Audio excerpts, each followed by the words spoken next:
when you're going through divorce, when you're thinking about it, your friends tell you, oh, you'll be better off. You'll find somebody better. Life will just be so much better if you get out of that situation.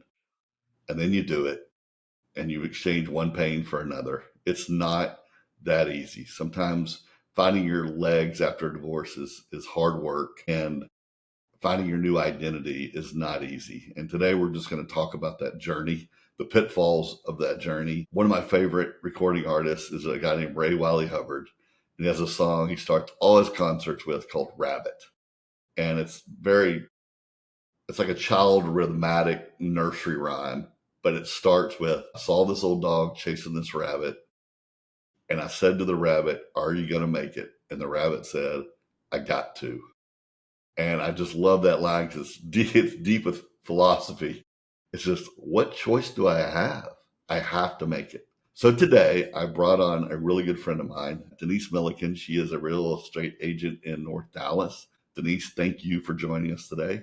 Thank you for having me. I'm excited about doing this. I think it's going to be fun. Well, let me say something to you and to the listening audience. The reason Denise and I are friends, we're friends for 1,000 reasons. But one of the things I really like about her is she's real, she's raw. You're going to hear that today. I have friends, especially with what I do for a living with this podcast. A lot of people talk about their healing and how they've healed. And, I've really put in the work and, all the things, right? Well, what's the Shakespeare line? I think the lady protests too much. A lot of people just say they're healed. And the thing about Denise I like is she'll admit when things suck and when it's hard, and she doesn't pretend she has her crap together, which is the kind of personality I like, because I like people who are real and raw and admit when something sucks, it sucks. Why pretend that it doesn't?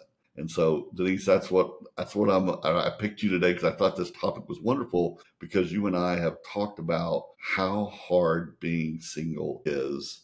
And I'm going to bring up a moment that you may not even agree with the statement, but I remember this statement from about 3 years ago. You were having a bad day and you told me, Todd, as bad as my marriage was, I sometimes wonder if I should have just stuck in it because it might have been better than this. You may not even agree with that, but at that moment you did, because what that does is it says how hard this is, this navigating. So before we jump into life now as a single person, let's go back. Like, I didn't know you 10 years ago. If I would have looked into your life 10 years ago, who were you? Give a little bit of your backstory. What was your scenario? And then how would you describe yourself as a person? Like, who were you, or who did you project to be? 10 years ago, gosh, I mean, I'm still that same person today, but if you met me 10 years ago, I only had, and I was completely focused on the mom role. And so I was my kid's mom, the Dr. Laura Schlesinger, I am my kid's mom. And that the hat that I wore and was, and probably was a part of the deterioration of my one of many reasons of the marriage was I feel I was a mom first instead of a wife first. And I think a lot of moms can, a husband can, wait and this and that, but my kids can't. And it's so not looking back and even giving advice to others. I'm like, that is not the way it is supposed to be.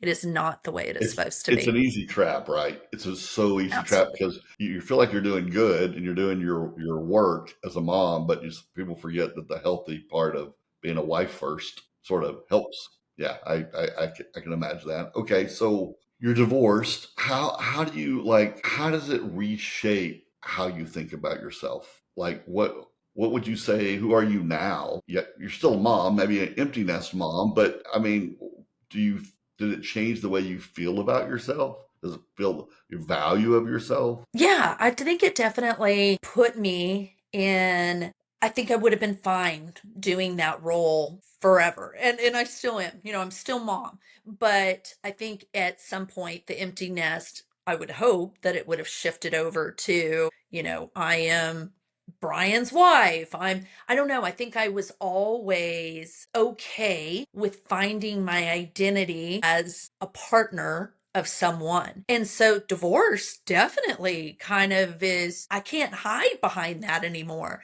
And as the kids got older, they didn't want me in their activities. I'm not room mom, when they're a senior in high school, even though I wanted to, that's for sure. So I had to find who is Denise. And I don't know if I would have found, or if I'm still, I want to say, who is Denise? I'm still looking.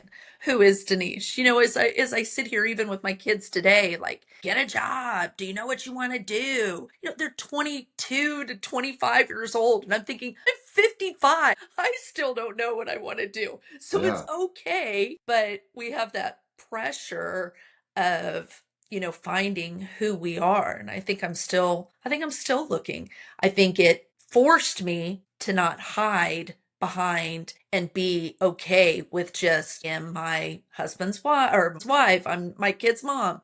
Who is Denise? Denise is a real estate agent. Denise is a philanthropist. Denise, serves her community and these type of things. And I'm Yeah, glad.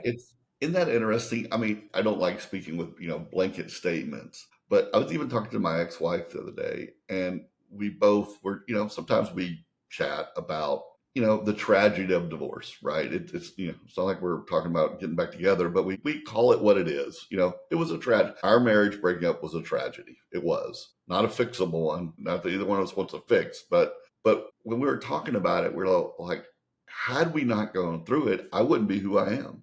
And she said, I wouldn't be who I am either, because it forced us to make decisions we Yeah, probably would have never made, because you're in a marriage. You're like, you adapt to the situation, and then it's good enough. Or, my job is to pour into that, and you don't really pour into yourself. And when you're alone, you finally are forced into to go look in a mirror, that you're the only one standing in the mirror, and you right, have to say, who am I, and what do I want to be, and what was I, and you have to do all that healing and stuff. And it's ugly, it's messy, not everybody does a good job with it. And I remember thinking, when I got divorced, I thought, I'll meet somebody in a year or two, I'll go find somebody. And it took me a long time to finally realize I got a lot of work to do. And so I'm at 7 years, and I feel like like I'm still learning and growing, and I'm not even sure I'm ready. I don't even know where the finish line is. Does right. that make sense? Right, right. And with that too, I look forward to, I'm hopeful to be in a relationship someday. And I do have that thought that it's going to be a different relationship than if I was still with my ex-husband. Every time we went out to dinner, the focus was always around our family. And I don't know if everybody else is like that or if that was just us, but it was somewhere in the conversation, it was about the family and it was not about us. And I feel when the right person comes into my life, how neat that's going to be, I'm sure we'll talk about each other's kids, but the relationship's going to be based on us and and growing and doing that. And so I kind of look forward to that opportunity. You and I are probably, this is not going to be our last episode together. I really want to get into the dating and that mindset, but I'm going to say this to tie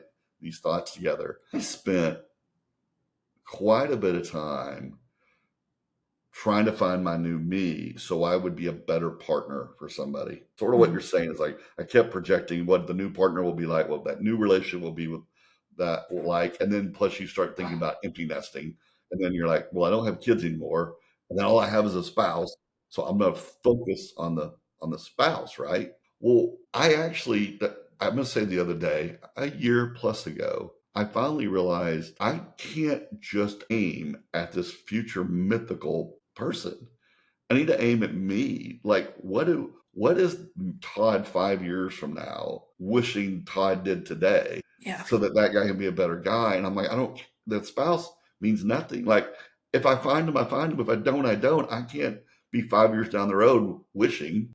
And so I switch my healing from let me be a good husband to let me be a good Todd Turner person.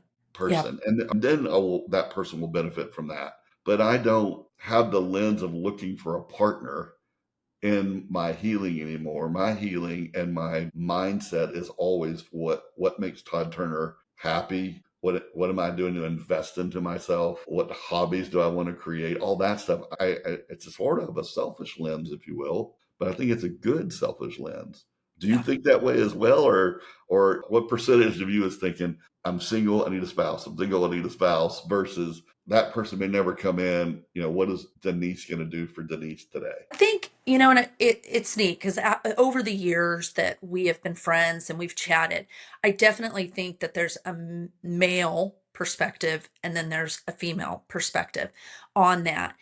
In the sense of, or just even you and I, maybe this is just me, but when you have been in relationships and they're over, you're like moving on, going. And I'm like, are you sad? Do you think about him? And those type of things. So I think as a female, or again, just me, we hold on to things deeper and it's harder to release that and do those things. So I don't even know if that answered your question, but in the sense of, I think when I was first divorced, I thought 5 year like I would be married. My kids said it. You're not built to be single.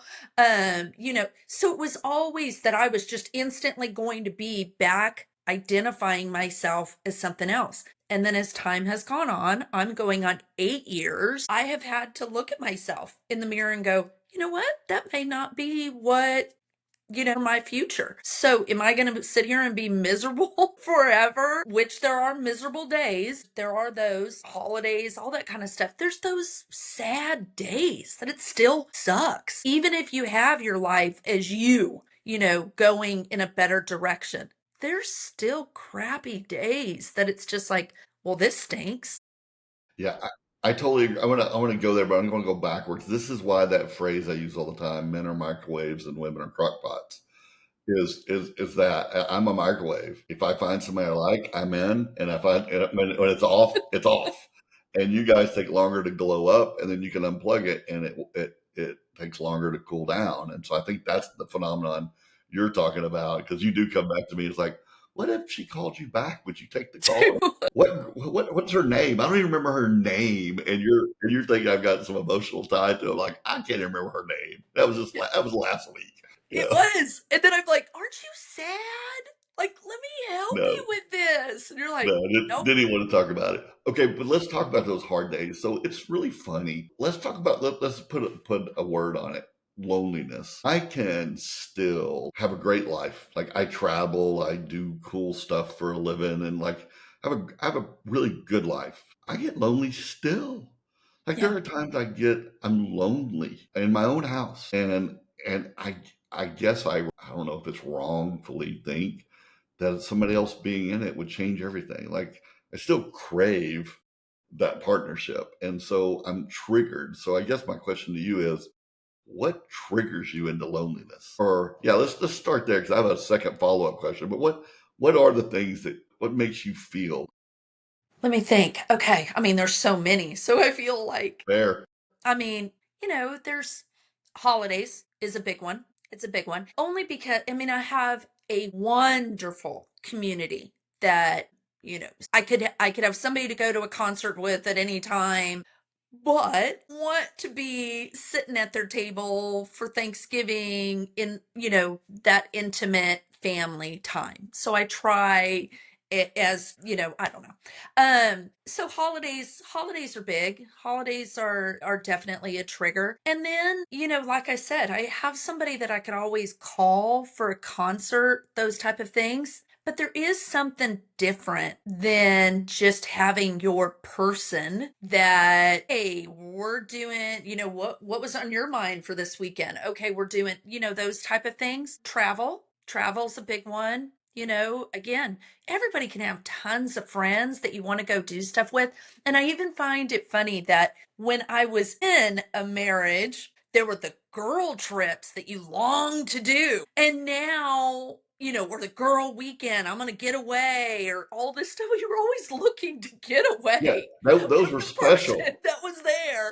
Yeah. And then when you're alone, you could have Every trip's a endless girl girls' trip. weekends. Yeah, Yeah. it means nothing. And you miss the everyday, hey, let's run up, let's do Costco and then go to lunch afterwards, kind of thing. I mean, you miss just the Doing life everyday. together. Yeah. Yeah, Yeah. so So that triggers. it's funny you say that. So here are my two, 'cause they'll probably spur more for you. Is I work from home. It doesn't regardless whether I'm out traveling for work or coming from a client or walking out of this office. You open that door, I have nobody to tell about my day, and that's when I notice feel lonely. It's like, oh, I'd love to tell somebody how my day went, or like, oh, I had a win there. Who do I tell? I just Yeah. did this thing. Nobody. No, but yeah, I can call family. Like it's not the same. It's just not the same. And my other trigger for me, and this is, I don't know about embarrassing, but I'm telling the world, but um, Tell us. is watching Netflix. Is I have a queue of shows I want to watch that I will not watch till I watch. I go, those are couple shows. I don't want to go through a series. TV is a talking sport. Like I want to hang up and say that director did this, and did you notice that, and the storyline. Like I want to talk about it. And there's just some shows I'm like, I'm not watching that. And so I've got 100 shows to watch on Netflix. And every time I flip by them, it just makes me feel alone. No, not watching that, not watching that, not watching that. Still, 7, 8 years later. I don't think I have the shows, but I do have a folder of travel that, oh, Places you want to go. that's a couple trip. And I want to go there with that person. I mean, I don't want to stay in over the ocean, see the fish under my feet with my kids in a bunk bed, or alone, or even on a girls' trip. So I have a folder of travel that I would love to do. All right, so let's be honest. This is what I like about you being real. Is we have our moments, we have days. Sometimes it's a moment. Sometimes they're just little split-second stabs, and we move on because we have life. And there's other times where you have time to sit because you have nothing to tell you not to. So you sort of get in these, I'm going to call them funks, where you just like, God, this is not the life I thought I was going to live, and I'm not sure where it's going to go. And I don't want to be a pretender of like, don't live an Instagram life where let me just go out and show the world how great I'm doing. Now, sometimes it sucks. So is it just the fact that somebody's got to pay the bills? Is that what motivates you? Like, how do you get yourself out of those funks? Is it Bible reading? Is it scripture? Is the fact, well, if I don't get up, I'm not getting paid? Like, what motivates you out of those moments? I think that's part of it. And I think part of it is still wanting to be an example to my children, Mm, of, sometimes life does not give you what the plan is. And still gotta get up, get going, do it. Bills is a big portion of it. Gotta keep a roof over my head. But I look at that with, I one income. Will I be able to retire as soon as I would have wanted to retire? Will I mhm. be able, to have a lake house? Probably, who knows? Who knows? I mean, that would be great. And I don't want to say that single women or men don't, but it takes more work because of doing it off of one, or it takes longer That's right. because you have to save that much more rather than having a combined income. Um, yeah, no, I think my kids and just longevity of wanting a good life is what pulls me out of the funk. And I'm self-employed just like you.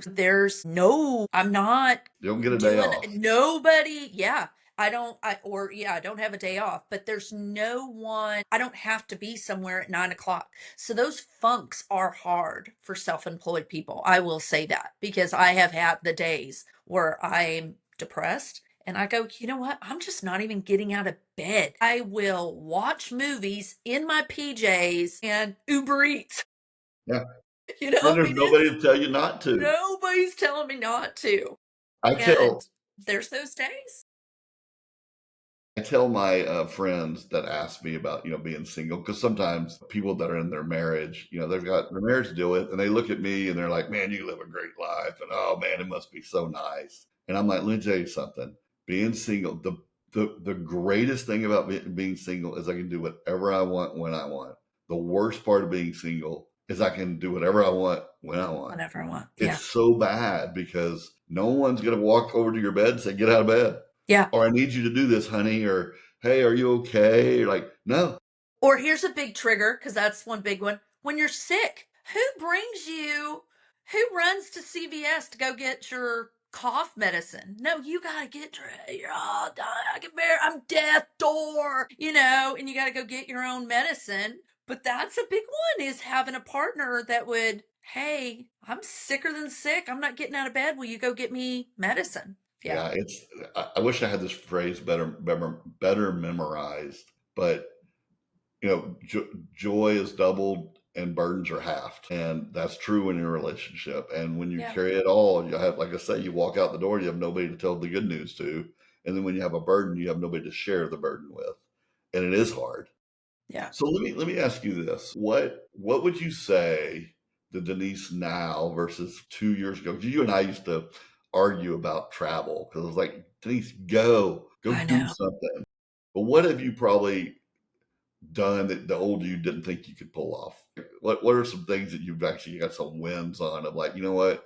I used to not like you used to not volunteer as much as you used to do now.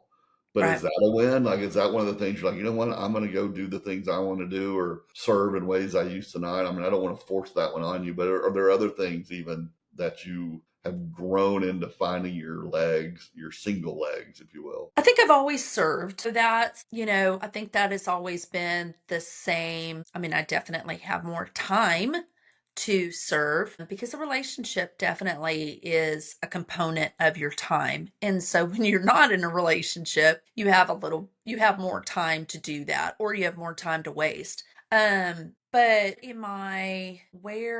don't know. I don't know. What am I doing better? I mean, things around the house. I think for a long time, I kept waiting. So there would be, like you have your list of TV shows. I would have my list of, when I get a man in my life, I'm going to have him help me paint the room, or I'm going to redo all the landscaping. And then as the year kept clicking on, I was like, yeah, I think I might need to tackle that on my own. And that was, it was learning. I mean, my first changing a toilet, oh my gosh, I like propped the phone and videoed it because I wanted everybody to see that I was doing this That you were on my doing it. own. I did an electrical, like a fan, 2 years ago. No way. I would be like, no, no, nope, I'm not doing that. I've noticed that And about you you gotta is just do it. I called you one day. I mean, this is 5 years ago, and you were out. I think you were pulling weeds or doing whatever it was. It had 5 cuss words in it because you were not happy. You were just like, I'm blankety blanking the blankety blank because I got nobody to blankety blank blankety blank. I'm like, oh, okay, well, she's having a bad day. And then, probably even last year, I called you one time and like, oh, I'm out here, planting some plants. I'm like, whoa, that's so different of a, Yeah. because you were still bitter about, why am I having to do the man's job, Boy work. Yeah. the boy work? And Yeah. then now you're more of like, well, this is just life, and I'm alone, and I'm going to do what needs to be done. And I was seeing that in you. I want your opinion on this. I was talking to someone the other day, and I think we're in Texas, so it's tornadoes season right now, and so sirens are going off around town. And a girl told me, she goes, I remember the old days where people would check in on single women. Like, no one called, no one, if I died, would anybody even know I'm in this rubble? And I thought about that, and I was like, well, that's an interesting philosophy that she has. Like, men used to come check on single women. I told her, I go, well, y'all used to bake us pies too when we showed up. You don't do that either, so you're not doing your part either, right? But what is the difference between a man's role and a female's role? And is that just an American thing we all made up of who's supposed to mow the yard, who's supposed to take out trash and do dishes? Like, yeah, I was even on a profile the other day online, and a girl goes, you put, red lights are these, green flags are these, and red. She goes, if a man cooks, swipe left. That's my job. I don't want to date anybody who cooks. I go, wait, I can think of 100 Wow. women that would say backwards. Like, oh, you cook. That's great. So everybody has their opinions of what's Yeah. whose job. But I think maybe it's what you used to do in your marriage is sort of what the standard is. What are your thoughts about that? Like, did you have a traditional role where he did X, Y, Z, and you did the other, and you still see things that way? Probably a little bit, yeah. And I think it's more a generational thing because I've noticed that, our, kids these days don't seem to have such, compartmentalize. However, there is stuff like if I say to my daughter, dump the trash, she'll say, that's a boy's job, And you taught her and that, though. right. I'm sure I did. I'm sure I did. And, where if I asked my son to vacuum, he would say, I think that he refers to it as pink and blue. That's a pink job, That's that's funny. pink or something. But yeah, I mean, that had to change over. But with my choice, I think 5 years ago, I was complaining about boy work, doing yard work. And I think I had to make that pivot of, okay, I either get out of this house with all this boy work and put myself in something that's more comfortable where I don't have that. Or what's more? What means more to me? Do I stay in a home where I've got to tackle that? What's more important is what it came down to. And so then it was, you know what? I better just embrace this. And I think seeing the accomplishment, changing the toilet, changing the light, and then going, huh, that was okay. That, the more you do, the more that you realize that you get the self satisfaction of, okay, that felt kind of good. All right, I can do that. Yeah, it's really interesting. I'm fascinated by this concept of people who get divorced. I'm going to call it in their 40s to 50s. And because divorce is doubling down on empty nesting. Empty nesting already has its own issues because like you say, you're a mom or you're a dad, and then they leave and they're like, oh, what's this marriage all about? Because we don't have kids here. A phenomenally complicated situation that causes divorce fights, and it also causes couples to grow together. It depends how you tackle it. But when you pull everybody out, when you divorce near the time your kids go away, it's different. It's a double different. And you do have to figure out, like, who am I? What do I want to be? What was I? Who am I? And what do I want to be? And then you have to decide, who am I going to be regardless if I have anybody at all? Right. Right. Yeah, and it's a journey. It's there's wins along the way. I actually have a divorce class now besides this podcast, and I do a whole module on finding your new identity because it is a journey to go do that. And I think I encourage people to journal it better because we're talking about some milestones along the way. But now that I've done it, it's easy for me to go back and go backwards and say, here are some things, exercises I wish I would have done, or I did, and it worked. Because I think that growth it's critical, because what can happen is there's a personality type of, I'm going to stay busy so you don't have to numb. Or well, let me phrase that differently. You stay busy so you don't have to think about it. You're always going, you're always doing, you're always saying yes to things because you're just like, I'm not going to sit in the silence. And then the other part is sitting in the silence and being a recluse. Woe is me. And then the third one is numbing. It's just like, I'm going to numb. And sometimes you can numb going out, and sometimes you can numb staying home. Yeah. It's the dangerous part of drinking or your porn, or name your addiction, name your thing. It's just you're saying, I don't like this. And instead of hitting it head on, I'm just going to pretend it doesn't exist. And it's really a tough journey to get your legs. And that's why I'm so thankful. I mean, honestly, this is a weird statement. I don't think you've ever heard this out of me. I am thankful I did not get remarried in 2 years, because that marriage wouldn't have been much better than the first one. Right. I I wasn't agree with ready. you. I think there's a healing process. And I remember when you were recently divorced, you referred to it a lot as healing of, you know, I'm taking a nap. It was healing the whole thing, almost like physically, mentally, like your body goes through a change. and you just need that time. But I do agree with you. I see my friends that have been remarried within 5 years, and it seems to be, I don't know, I read Google says if you're not remarried within 5 years, the chances are, so, of course I have that fear, but then I just feel, do I live in fear? Do I carry on and figure it out?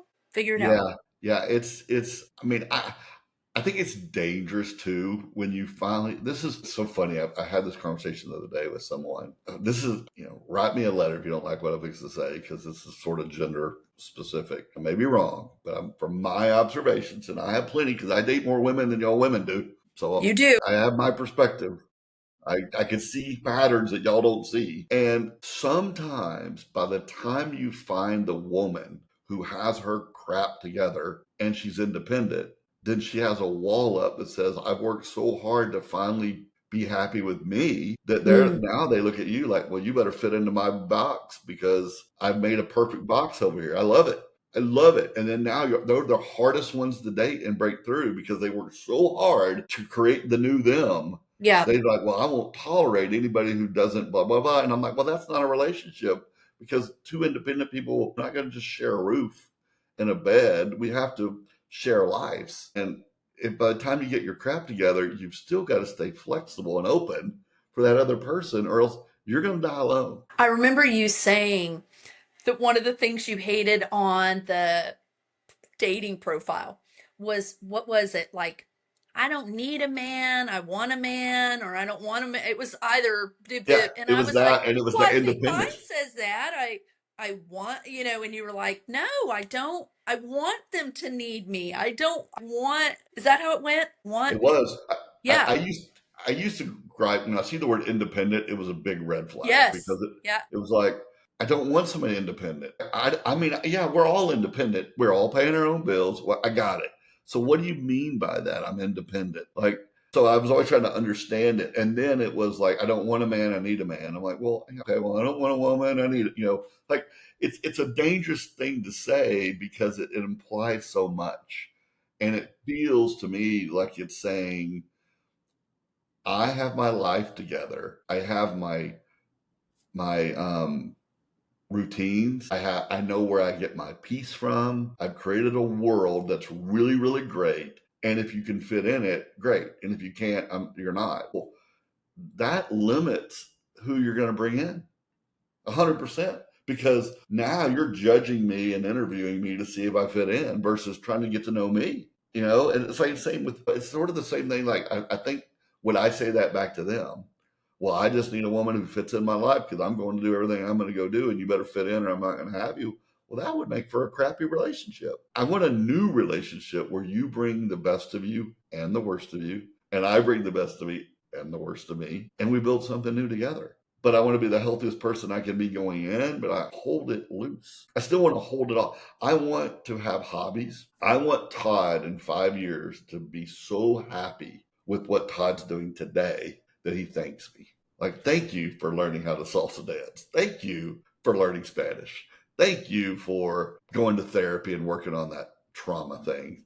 Thank you for grinding and hustling so we can retire early. Whatever, just whatever it is. I am working for the future me, the future person I meet that maybe my spouse will benefit from all that.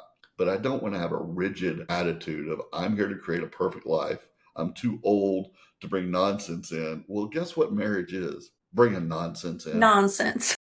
I mean, Yeah. none of us are perfect. Chaos. Yeah. It's gonna Yeah. come in with yuck Nuances and and problems and beautiful. Yeah. challenges. Yeah. Yes. I So agree. yeah, it bothers me when I hear women. I mean, I'm not picking on women for that, but I would tell you, this is a Christian audience. So in the model of what a man is to a woman and being spiritual leadership, and I mean, there's a lot of nuances in that, and not everybody will be on the same page with what their beliefs. But this idea of God design, like God wired men a certain way, God wired women a certain way. This idea that divorce causes women to take on masculine roles, that doesn't mean Hmm. just mowing the yard. Hmm. Typically masculine roles that women have to inherit. And then by the time they get their stride in it, they're like, yeah, I got this. I got this. And it's like, but you're always having to get it. You don't, it's not that I want you to, like, I want you to release some of that stuff. And I think maybe I'm sort of telling you and asking at the same time, like, is there certain things you're doing that I guess you're holding it loosely to say, I will give this up in a heartbeat, but I'll do it for now.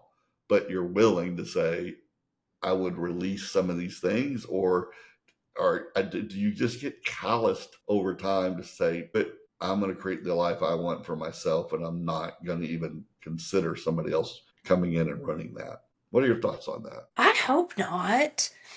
Because that's a good way to put it, is I hope that I wouldn't be so callous of, I mean, in going back to, I mean, in the biblical, I don't believe we were built or meant to do life alone. I believe we were built to have a partner. Now, when is, God has a sense of humor with some of this. I'm sure of it, but I mean, but to go even back to like, saying that we're independent and saying things like that, I would always, we just felt differently in that sense of, I think that there needs to be some grace. I think we put it or say it because if we aren't saying it, writing it, putting it, presenting it, we may break, Yeah. that and that's a good sense is, there are men roles and there are women roles. And in divorce, a woman, I don't know, like, see, that's where I go. I think it's harder for women because I feel like a man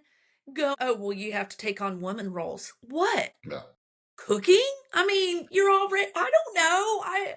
I don't know. And then it's probably so the other way, like No, no, me it's killing bugs is a man's job. But what right. am I gonna do? I've had a snake in my house. I've had to remove a snake. I've had a mouse. Those kind of things. So I've had to remove them. Otherwise, I would just sit here with varmints in my house. Okay, this I'm going to get in trouble with this because I haven't thought long enough to develop a fully mature thought, but I'm going to say it because I can process it out loud, and I'll come up in Okay. another episode and clean this up because I don't think I'm going to nail it on this. But let's just make some assumptions that we're going to define some of the biblical roles, right? Men are hunter gatherers. We pursue things, we kill things, we go out.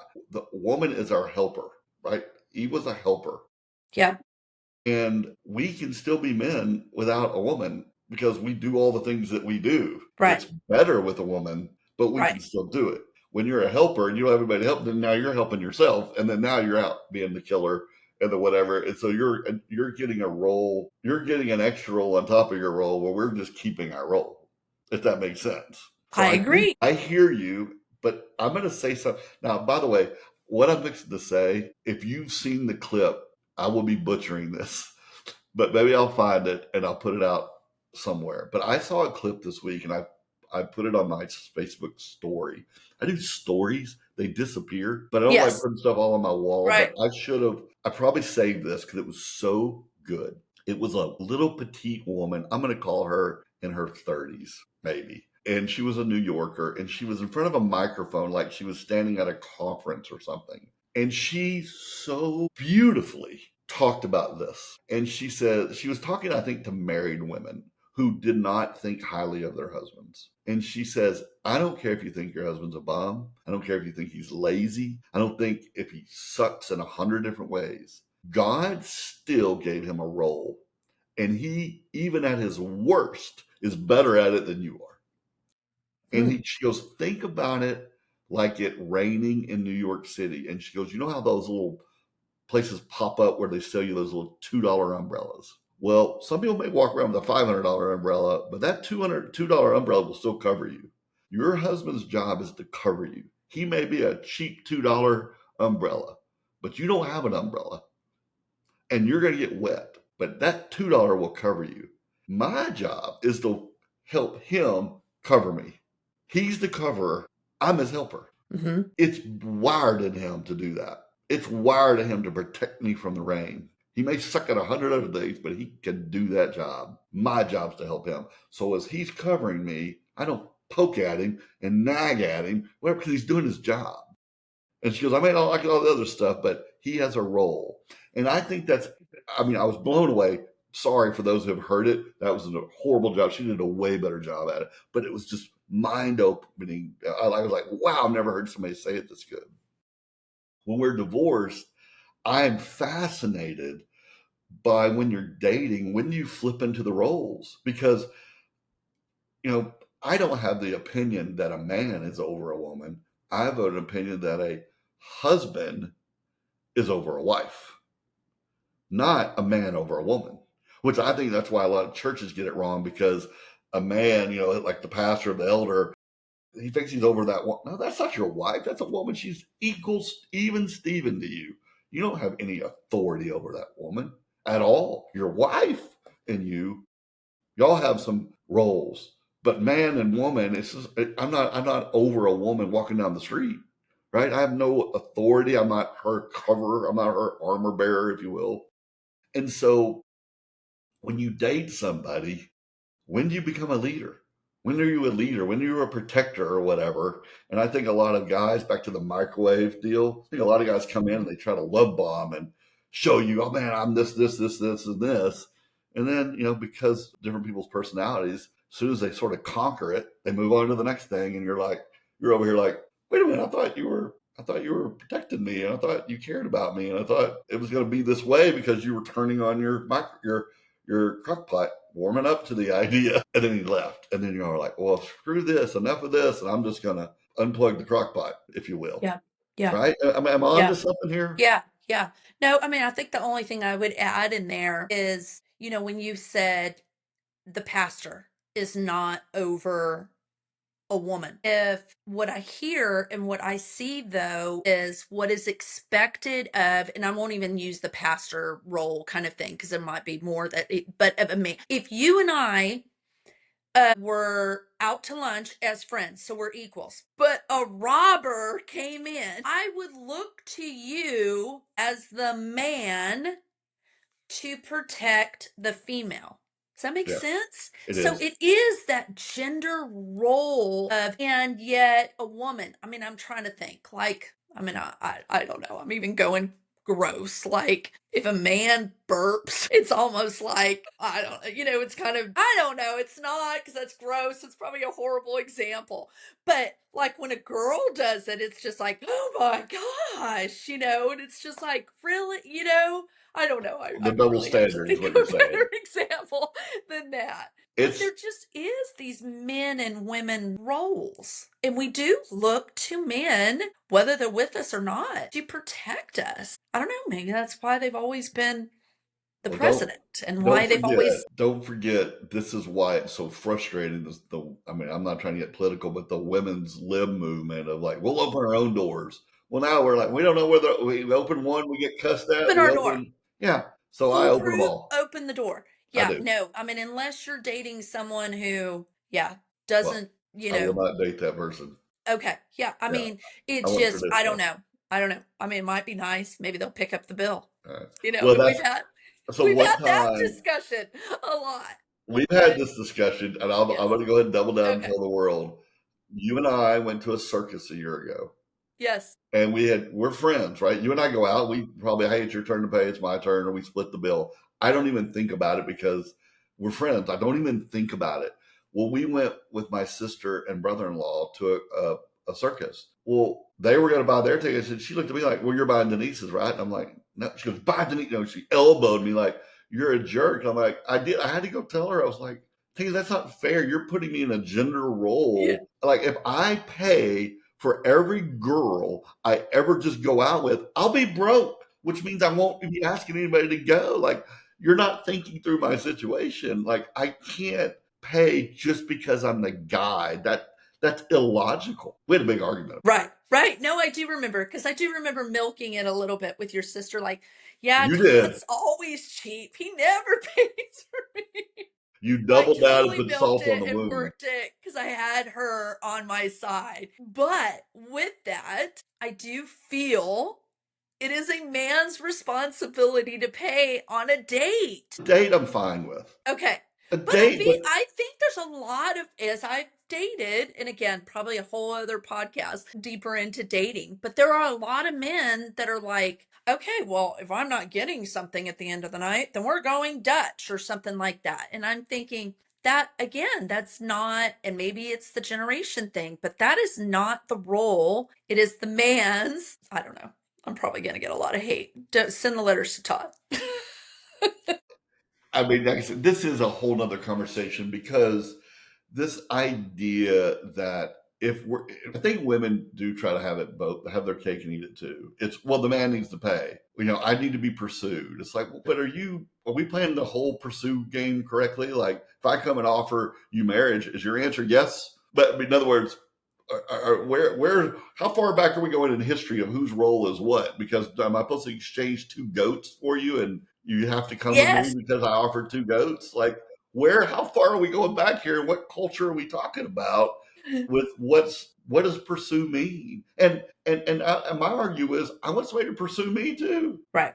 I want them to lean into me. It's like, it's really tough. I remember one time, well, we are in dating. We slipped into dating, but this is all part of the journey of being single. It is.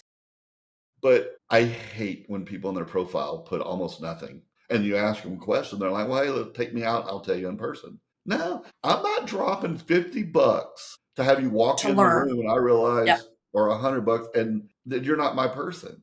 That's not fair to me. So I'm not doing it. So it's like, well, some girls are like, well, there's no way I'm not going to date somebody who's not going to be willing to take me out. And then there's people on the internet, well, never accept a coffee date. Like, if he doesn't care enough to take you out to a real place, then you don't need that man. It's like, is that fair? Like, am I supposed to drop $10,000 dating till I find my person when you could literally on your bio tell me you have a 4-year-old son, and then I won't be talking to you because I don't want to date somebody with a 4-year-old son. Sure. Like, why do y'all think we're supposed to waste time when you could just be upfront and honest right off the bat, and then we can realize, now we're not made for each other. Let's save you having to get a babysitter, putting on all the makeup and doing your stuff, and save me from having to do my stuff. We could just end all this nonsense right now. Right. Yeah. No, I do. And I think there's a middle, type of thing to that because I'm big on, I'm much better in person. I would rather than this back and forth, 20 questions and that whole thing. So I think there's that, but I don't know. Someone that doesn't, and it goes on the other side. Again, there's men that don't put anything on their bio. And there's just deal breakers, like you had said. I mean, small children, that's not necessarily what I want in my life right now. I'm an empty nester and I like that. That's right. And, but there are things that come up that I would like to Isn't know. it? Well, let's talk about that for a hot second because I think it's super cool. I hear women in your profile say, "Take off your sunglasses and don't show me a picture of a fish." Like, that's Holding what your you'll put. fish Yeah, everybody holds a fish. or your Well, your selfie, your gym selfie. okay. Let's talk about that.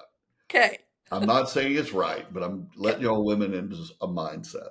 This Please. is why some of you women see a picture of a guy's house, his truck, his boat, his gym picture, and the fish. I do all those I things. he's saying I bring my value to. I'm supposed to protect you, supply for you. I'm supposed to do these things, and I'm letting you know I'm capable of that.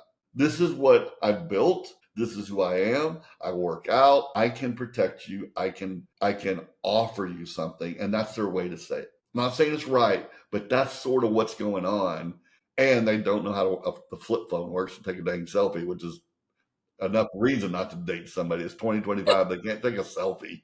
Hit the road, Jack. But it's, and I think sometimes with the women, it's the same thing. It's like, well, here's my boobs. Here's my look how good I can look. Let me put a filter on so I can show you how good I can look because I'm bringing that to the table. And those people I run away from because I'm like, I your looks are going to come and they're going to go. I need the person who I wake up and roll over. What you look like? That's the one I need. I want to know what she looks like, and I need to know what's in here. Like, who are you? Who Right. are you is what I want to know. I don't want to know what you own. I don't want to know what you look like on your best day. I don't know what.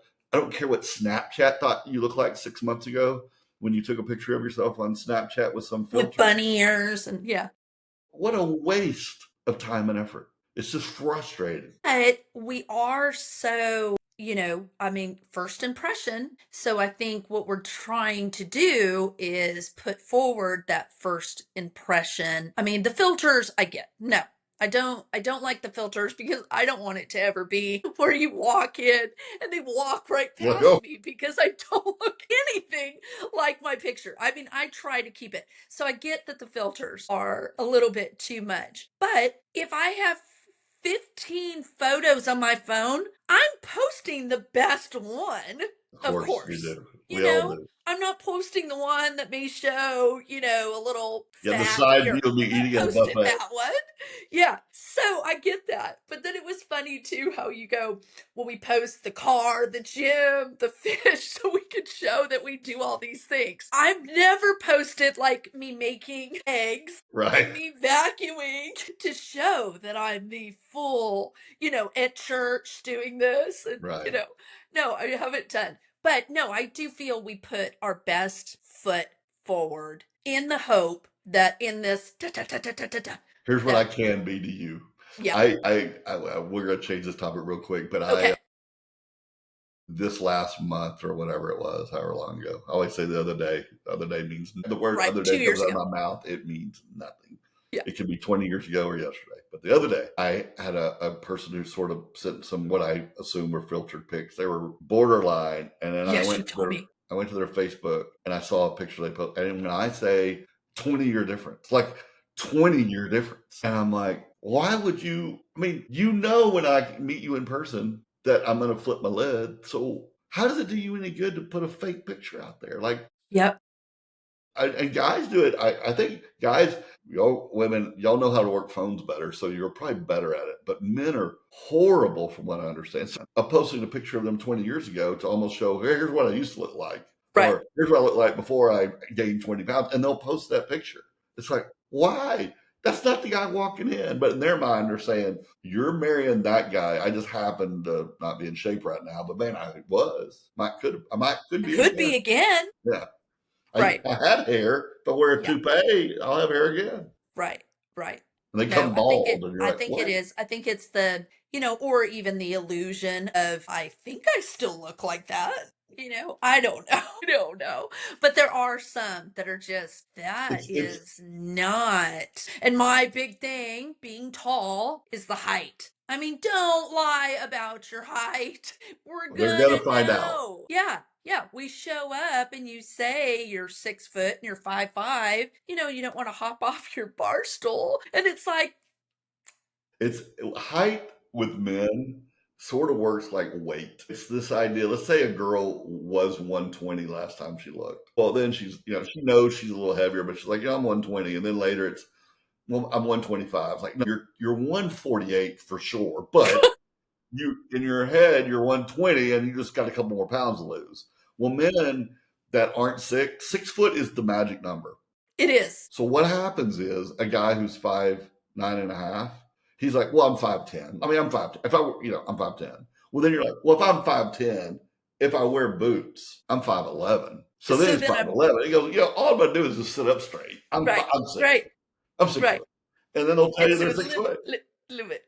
You're It just 5'9.5". That's what you are. But we all play the mental game. And yeah, I'm lucky. I'm 6'2", and my kids did not end up taller than me, which a lot of people now, the kids are taller, I guess, with that junk they eat now.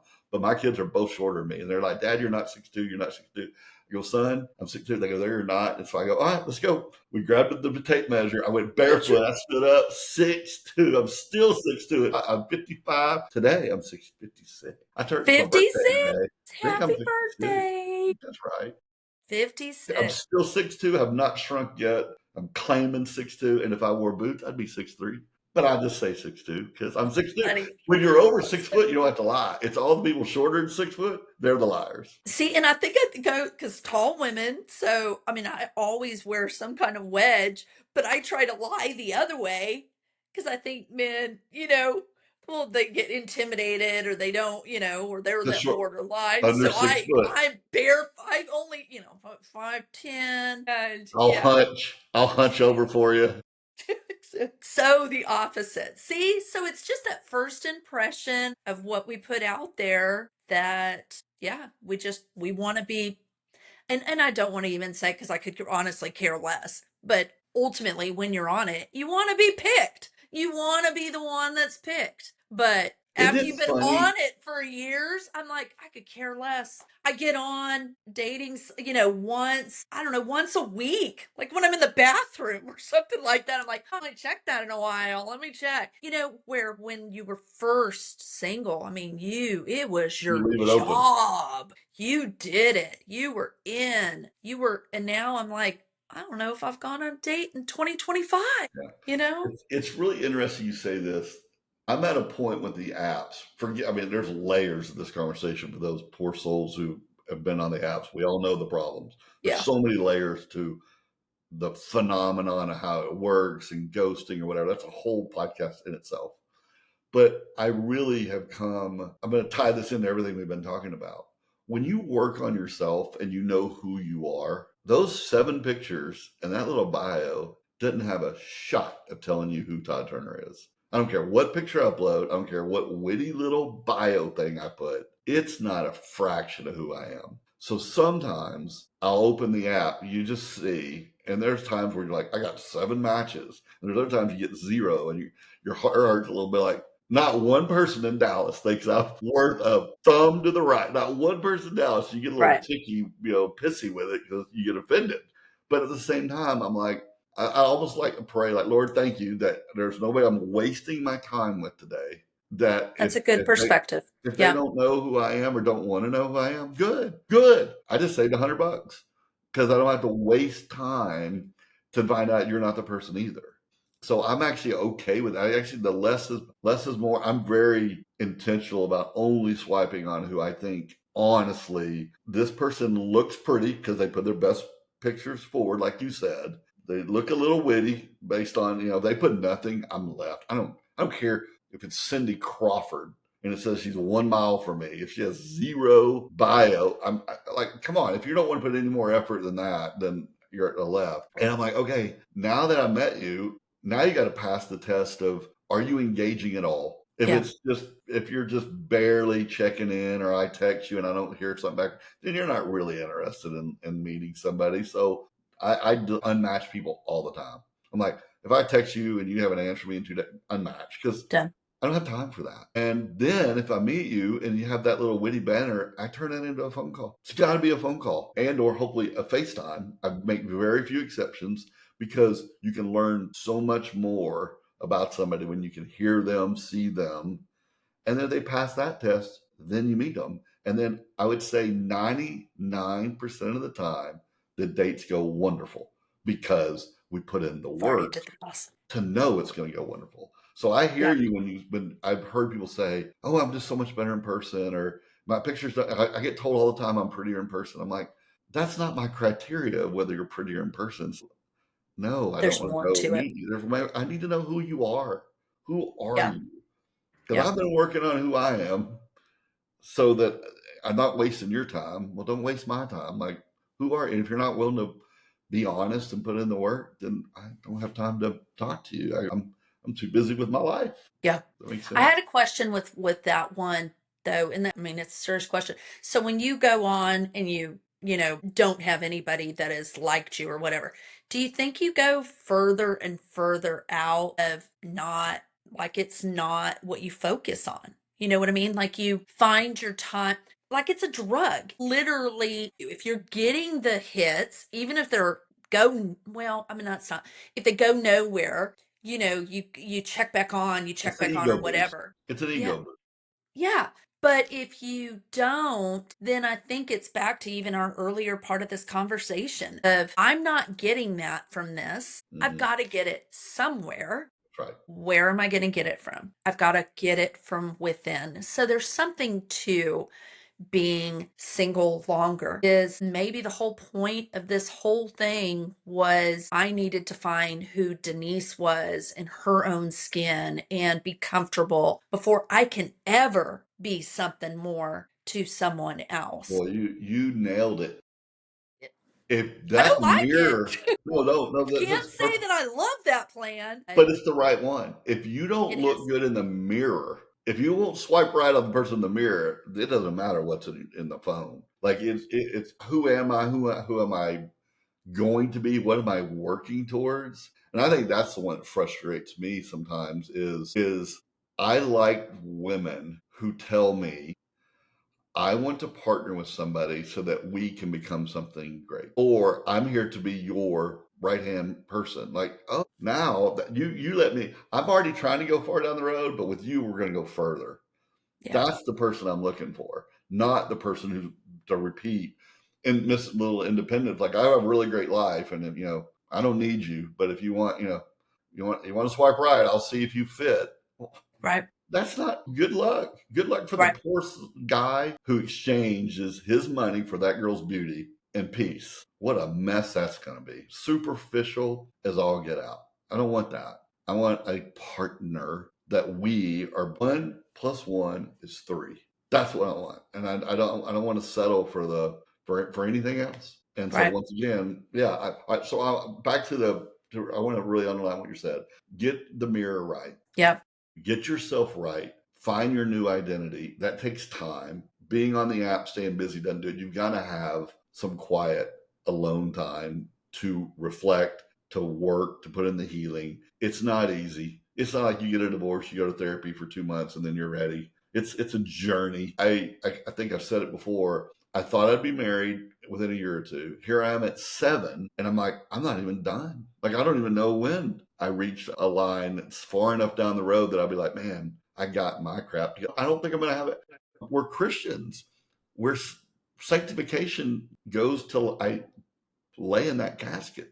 I'm never done growing. I'm never done trying to be Christ-like. I'm never done working on myself. So I think I'm far enough along to be a good partner. And to me, that's the criteria is I'm not perfect, but I'm ready to pour in. If you're ready to pour in, if two people are ready, it can happen. Right. Right. And I Gotta feel, go together. yeah, they both have to pour into all of that. And some of the people that I admire their relationships and I watch it, uh, it's that. It's not that he waits on her hand and, buys her tons of gifts, does all of that. He is complimenting and pouring into her as much as she is into him. And it just makes this beautiful connection. And that's what I feel people need to wait for. And I keep saying this and I never look it up. I need to look this stat up. They say that the second marriage divorce rates are higher. yeah. But my argument to that is the people who are rebounding, that Mm, divorce rate's high. But if you look at people who get married and they wait years and they do the work, I feel like those marriages probably have a way better chance of success because they're like, I'm not marrying for the wrong reason. I've already apologized to my ex-wife for the things I've done that caused harm to our marriage. I already apologized. The new person is not going to get those mistakes. I've fixed them. I'm working on them. I've identified them. Like my next marriage is going to be better than my first. Doesn't mean that it's because my ex is so bad that the next one's better. Not that attitude. It's because they're getting a better version of Todd that she didn't get. And I hope they're going to be a better wife to me than their poor ex-husband got too, and that now we don't have kids because we're an empty nest. Now we're not tired and oh, I got to go do this thing with the kids, and they're not mom first, they're right. my wife first. Yeah. Like I feel like this is the best time to get married, and I'm so excited about the next marriage. I don't go in with there's a higher chance of divorce. Like no. I'm like, dude, we have the best chance to make something glorious here because if you have two people who put in the work who doesn't have anything else to focus on but each other, what a dangerous combination. Yeah. Yeah. No, I totally agree. I totally agree. I want to wrap up with this. So I quoted Ray Wiley Hubbard first and Shakespeare second, and here's Chuck Swindoll. I'm gonna read this. It says I live all over the place. That's sort of me. I read it all. I think on Easter, I post on my Facebook stories. Every morning I put on a record and I Yes, play a record. I don't know if you with your noticed new that lately. place. Yeah, But that like whole even on setup. Easter, I think I probably had Waylon Jennings play. I don't Beastie Boys like I don't time of day, and I'm not very good at that. It's just whatever I'm in the mood for, that's what I play. I record it, and that's what I listen to on the patio because I can move my speaker. But I listen to records every day. So I'm a little bit country, I'm a little bit rock and roll. Ray Wiley Hubbard, Chuck Swindoll. For whom God uses most effectively have been hammered, Mm, filed, and tempered in the furnace of trials and heartache. God does best after he crushes somebody. Divorce is trauma. It's a crushing. It's not only the crushing of a marriage, it's a crushing of a person. And you can come out of the other side in a really good spot if you live in the crushing and build back up correctly. You really yep. can. You can have something great. And so, as I said before with my ex, I hate that my family was destroyed by marriage. I mean, by divorce. I hate that happened. But I would not, I know me. I know exactly where I'd weigh more. I'd be lazier. I would be sitting on couch. I'd hunt more. Just do the old me. Hmm. I got to the newbie by being crushed. And it sucks. Oh, it sucks in the middle of it. But on the other side, I'm so thankful. I'm so thankful that I am who I am. And I would have never got here because I'd have been too lazy to get here before. I was forced it.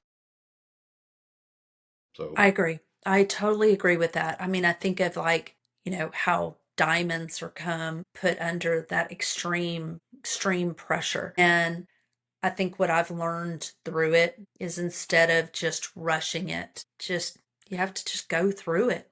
You just have to just allow it to happen no because of timetables. yeah, No there time. just isn't. No matter what Google tells you, That's right. Yeah. no Don't trust Google. It does not know. no matter, the triggers, that's all part of it. It's all part of it making you who you are. And I believe God does have an absolute brilliant plan. And for those that are having to wait, as I have to remind myself, is if and when that person comes, that it just goes, now I understand Yeah. why I had to go through or why I waited. Get it. I get it now. I Yeah. don't I don't believe in soulmates because it doesn't make sense because you're married once and then your next one was their first one not your soulmate and your second one was like I was born in Florida but my soulmate's in North Dakota, I'll never meet them. Like it's a fault. It's like the dogs go to heaven. No, they don't. Like it's Think about it.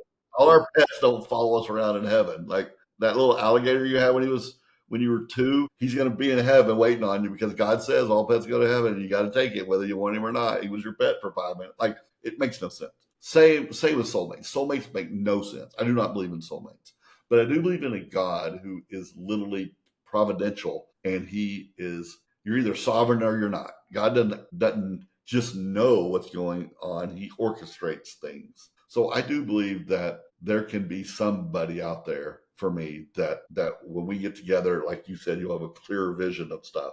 Well, that person, I hope the Lord's preparing them for me. Well, that means I should be And preparing being for prepared. them. So I Yeah. do need to get my crap together so that the day when they see me, they're like, there he is. There he is. That's the guy I've been waiting on. I like his soul. I like his heart. I like stuff about him. And then you quit looking like, oh, he lives in an apartment with his, son and he wears flat bill hats. That's another thing. Doesn't cut his hair. Yeah, that never cuts his hair. It goes back to what we were saying a minute ago about about women's role. Like I've hung out with women who see men and they're like, oh, he's single. Like, how do you know? I can just tell by the way he dressed. He has no woman at home telling him not to leave the house like that. Because y'all are built a certain way. And I know for a fact I dress single. My sister even tells me, like, are you wearing those single blue jeans? You just posted a picture of you and your sister at the Star. And I'm like, why is he wearing sweats to the Star? Why is he wearing his sweatpants? Yeah, you do that. You know what? You know why I wore them? Because you're comfortable. they're comfortable, and I didn't think I was going to the Stars game. I was just going down there to drop them off, and we bought tickets on the way. And I thought, screw it, let's go in. So we went in. But you know what? I Good didn't for sit there and you. think, oh, I'm worried about what do people think if I wore it. Yeah, screw it. We went in. Yeah. Of that, even though I did go, You were what is he judging me. wearing sweats?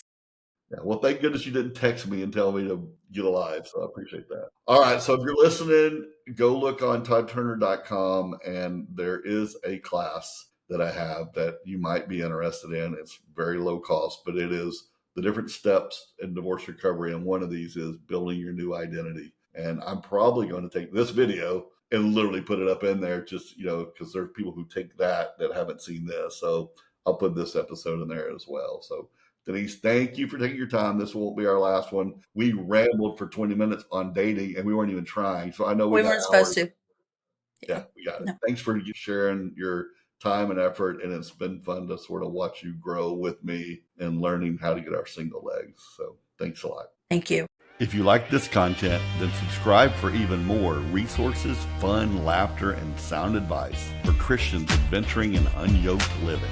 Not just divorce recovery, but for brave men and women who are growing and going and living a life on mission. Blessings.